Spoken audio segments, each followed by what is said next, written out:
আজ আমরা অনুপাত সমানুপাত চ্যাপ্টারের পার্ট 13 শুরু করব।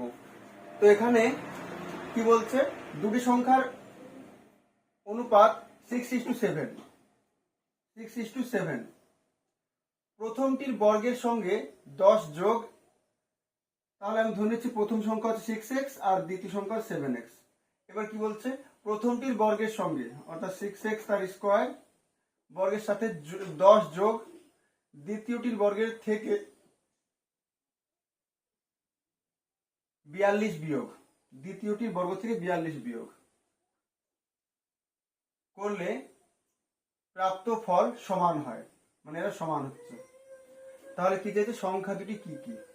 তাহলে এটা 36x স্কোয়ার আসবে আমাদের, এটা 10, এটা 49x স্কোয়ার, এটা -42। দ্যাট ইজ এক পাশে নিয়ে আসছি 36x square minus 49x square, ওদিকে -42 ছিল, এই +10 ওদিকে গেলে -10, 36 থেকে 49 বাদ দিলে আমাদের 13x আসছে মাইনাস, ওদিকে -52 হচ্ছে, মাইনাস মাইনাস কেটে যাবে, আর 13 দিয়ে 52 কাটবে, 4 13 52, তাহলে x ইকুয়াল টু, এখানে দাও কি আসবে, দুই সংখ্যার অনুপাত, তাহলে এর বর্গমূল 2 আসবে। তাহলে এখানে একটা হবে 6 দুগুণী 12 আর একটা হবে 7 দুগুণী 14। সি দাগ।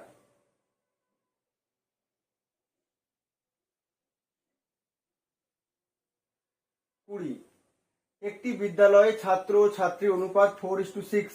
যদি ছাত্র সংখ্যা 200 জন বাড়ে তখন অনুপাত দাঁড়ায় 5:6। বিদ্যালয়ের ছাত্রীর সংখ্যা কত? তাহলে ধরে নিচ্ছি ছাত্র সংখ্যা 4x আর ছাত্রীর সংখ্যা 6x, যেহেতু অনুপাত 4:6। এবার কি বলছে, ছাত্রী যদি ছাত্র সংখ্যা 200 জন বাড়ে অর্থাৎ 4x + 200, তখন অনুপাত দাঁড়ায় 5:6। তাহলে ছাত্রী তখন এটাই আছে, কত হবে, 5:6 বলছে। তাহলে বিদ্যালয়ের ছাত্রীর সংখ্যা কত? তাহলে এখান থেকে দেখো আমরা যদি কোণাগুণি গুণ করে দিই, তাহলে 5 ছক 30x আর এদিকে 4 ছক 24x, 6 দুগুণী 12, তার মানে বিয়োগ করলে 6x ইকুয়াল টু 1200 আসছে। That is x equal to 6 দুগুণী 12, 200 আসছে, x এর মান 200 আসছে। তাহলে ছাত্রীর সংখ্যা কত হবে, 6x ছিল অর্থাৎ 6 × 200 অর্থাৎ 1200ই আসছে। ছাত্রীর সংখ্যা 1200। এ দাগ।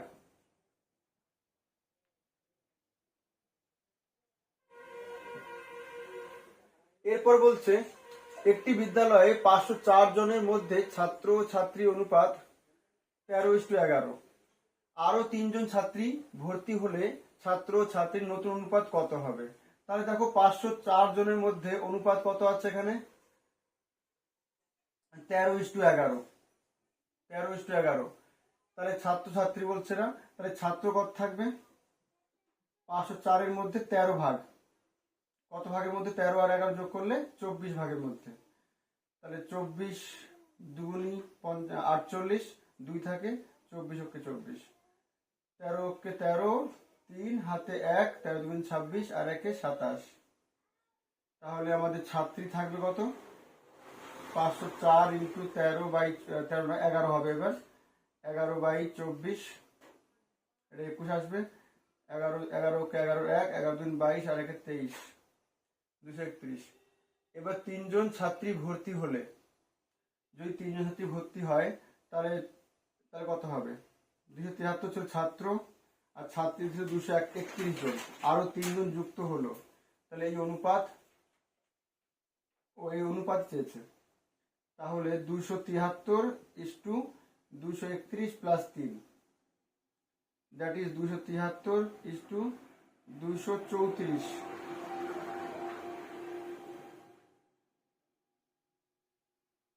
তাহলে এটা 3 দিয়ে কাটবে কি, 3 দিয়ে কাটবে, 3 নং 27, 3 ওকে 3, 3 7 21, 2 থাকে, 3 8 24, 7 13 91, 6 13 78, 7:6। এ দেখ,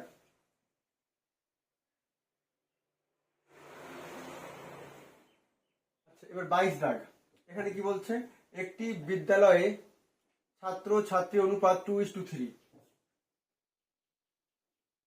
এটা বলেছে। এবার যদি ছাত্র ও ছাত্রীর সংখ্যা যথাক্রমে 20% ও 10% বৃদ্ধি পায় তবে নতুন অনুপাত কত হবে? তাহলে দেখো, ছাত্র আছে 2 ভাগ আর ছাত্রী আছে 3 ভাগ। ছাত্র 20% বেড়েছে, তারপরে 2 ইন্টু 120/100 হচ্ছে, আর ছাত্রী 10%, তার মানে 3 ইন্টু 110/100 হবে। 100 কেটে গেল, 0 0 কেটে গেল, 3 4 12 কেটে গেল, 4 2 8 11। ডি দাগ উত্তর।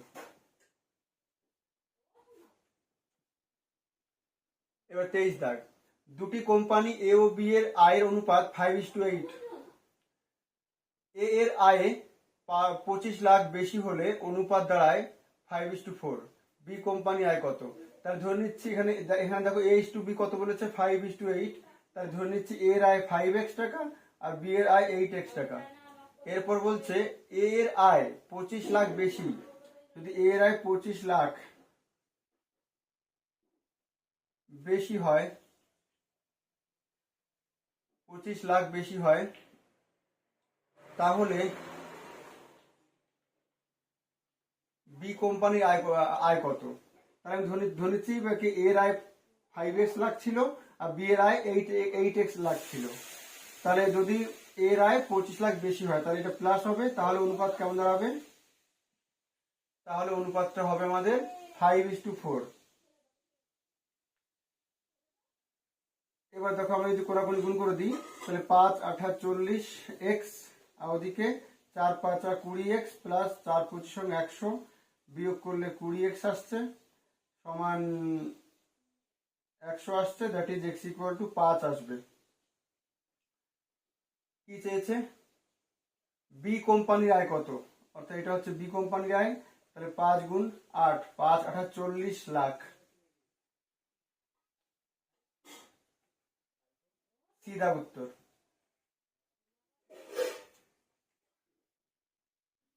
চব্বিশ, একটি বাক্সে 1 টাকা 25 পয়সা মিলিয়ে মোট 30টি মুদ্রা আছে, তাদের মূল্যের অনুপাত 2:1 হলে 1 টাকার মুদ্রার সংখ্যা কত? তাহলে ধরে নিচ্ছি 1 টাকার সংখ্যা আছে xটি আর 50 পয়সার সংখ্যা থাকবে, তাহলে আমাদের 30 মাইনাস xটি,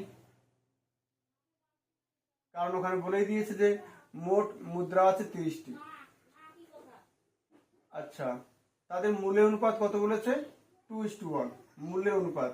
তাহলে এখানে মূল্য অনুপাত বলতে টাকা আছে 1 টাকার কয়েন আছে xটি, তাহলে কয় টাকা আছে? x টাকাই আছে। আর 50 পয়সার কয়েন আছে, না 25 পয়সার কয়েন আছে আমাদের কত? এতটি। তাহলে কয় টাকা হবে? এত বাই 4 হবে, কারণ 25 পয়সাকে যদি আমরা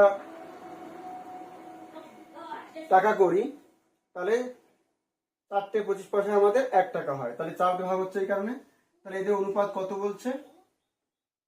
2:1, দ্যাট ইজ এইটা যদি এই ইস্টুকে যদি গুণ করে দিই তাহলে দাঁড়াবে 4/30 মাইনাস x, আর ওদিকে 2/1 হচ্ছে, দ্যাট ইজ এদিকে দাঁড়াচ্ছে আমাদের কোনাকুনি যদি গুণ করি আমরা এবার 4x, ওকে 4x, আর ওদিকে 30 দুগুণে 60 minus 2x, that is 6x equal to 60, that is x equal to আসছে আমাদের 10। কি চেয়েছে? আমাদের টাকার মুদ্রার সংখ্যা কত? টাকার মুদ্রা x ধরেছিলাম আমরা, তাহলে 10টি, 10 হবে উত্তর আমাদের। ডি দাগ।